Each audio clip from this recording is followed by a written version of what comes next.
ndikutoreka mamba vhiki kwandikuzwenya yangu first ndikuzozvenduta ikomira problem auti kuteerera bayo ini shanga mira ndikudze ini ndaneta haunetwe nemakuhwa erewo haunete handishadi vanodestroy haushadiwo handishadi mabhiri makuhwa you know I like the woman you are becoming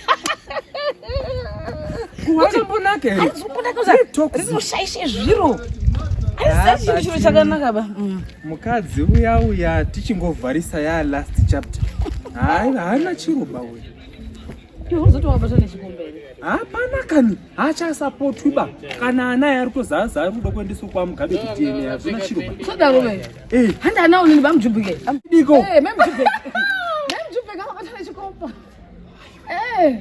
apa ndaitombomutaura kuti foni unotenga imwe foni yoiswa mufu mufu haibvaifi inoshanda unoisa iri mupurastic We like the woman we are becoming. Mworesana ile. Akachingamidzana kana akafundiswa. Uya batwana. Wati. Akachingamidzana. Akachingamidzana ba. Mai yako ariye? Ayo. Ko babako? Ayo. Kuna zvandafunga. Unza ndikuvhurira. Ayo. Aiwa chiko, ndikuti unza ndivhure. Ayo. Munzapa. Ndasonde. Nomba.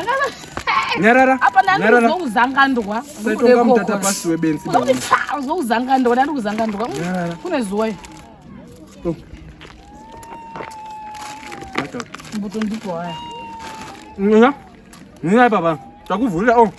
Mwachida wenu. Umboma. Chiyaze. Ndo yatese. Wewe uchiri pano ndakutuma kare. Kuzari manage nevediwe. Masere. Murikuita iko amukujira mwana wangu mazepa ndakutuma. Atina mbomujira esi kuda kutoti kune uyu. Kunewo nini? Vediwe aya madzimai aya maya. Asmasepe. Kune muti.